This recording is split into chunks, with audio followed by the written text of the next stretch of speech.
میٹھے مسلمان بھائیوں سے بھی ریکویسٹ کروں گا کہ قرآن کو جب آگ لگائی گئی تو آپ کو تو بڑا اشتعال آیا ہے، لیکن جو کچھ آپ قرآن کے ساتھ کر رہے ہیں،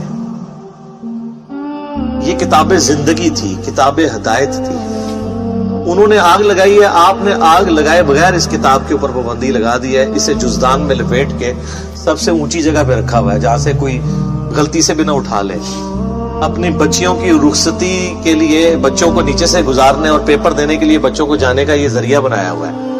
اس سے زیادہ آپ قرآن کو اہمیت نہیں دیتے تو شامت تو آپ کی بھی آنی ہے، قرآن کی بے حرمتی تو آپ نے بھی کی ہوئی ہے۔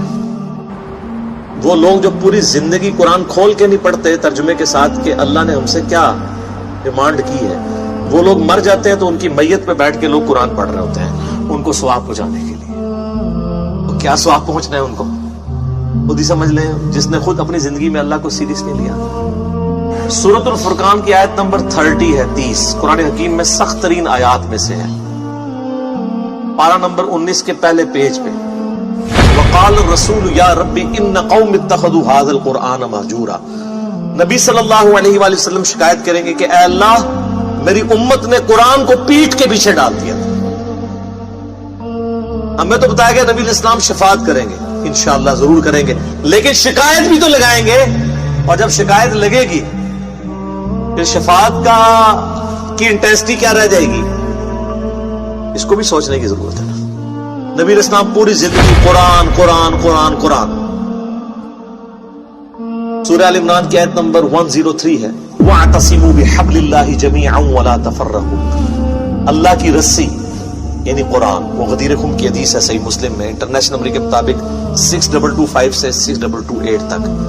اللہ کی رسی اس کتاب کو کہا گیا، مضبوطی سے پکڑ لو اور فرقہ واریت میں مت پڑو۔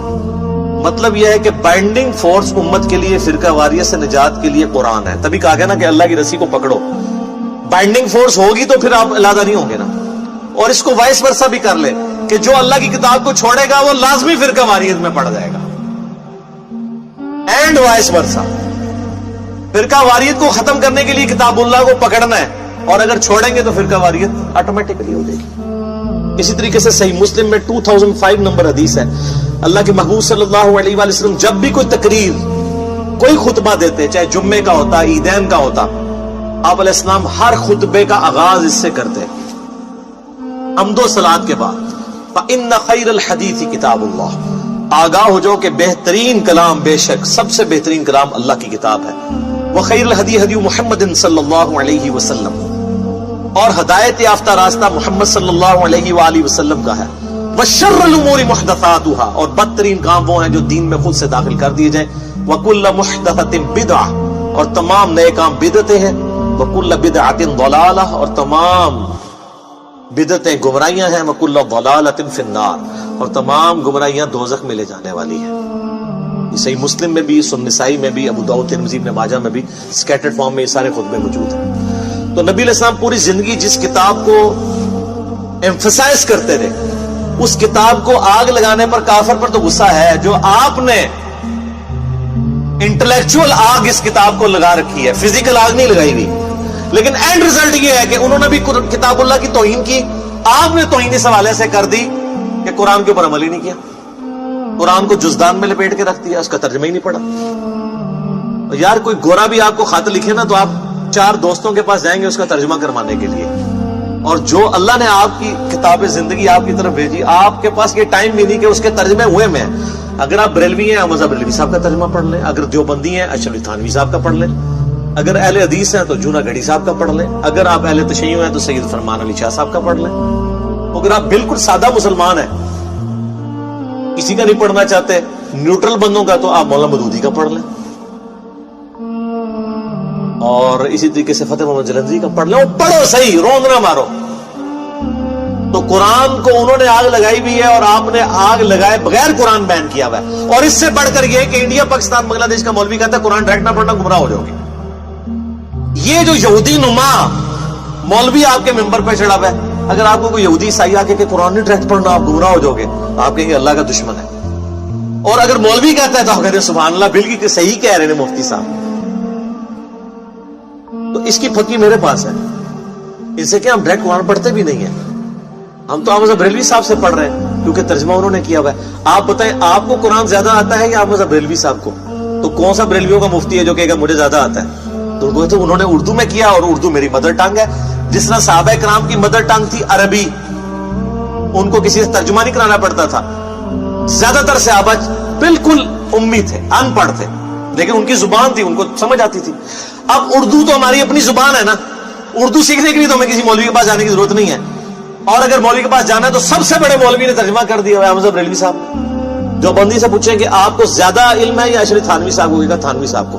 تو ہم کہیں ہم تو ان سے پڑھتے ہیں، انہی کا ترجمہ ہے. اور یہ ترجمے انہوں نے کیا قرآن بیچنے کے لیے اور پیسے کمانے کے لیے لکھے تھے کہ عوام الناس کی بھلائی کے لیے؟ بھلائی کے لیے. تو سر اس بھلائی سے ہمیں نفع بھی نہیں آپ اٹھانے دیتے. کہتے ہیں علماء سے دور کرتے ہیں. اور سر ہم کہتے ہیں علماء سے جوڑیں، ہم ہی تو جوڑ رہے ہیں، دور نہیں کر رہے. ہاں جو سو کالڈ مولوی بنے ہوئے ہیں جو قرآن سے دور کرنا چاہتے ہیں، ہم کہتے ہیں ان سے بچیں، نقالوں سے ہوشیار رہیں. آج گورے کو قرآن کا ترجمہ انگریزی میں پڑھ کے ہدایت مل رہی ہے. 2007 میں کلنٹن پاکستان آئے، 2 دفعہ پریزیڈنٹ رہے ہیں امریکہ کے.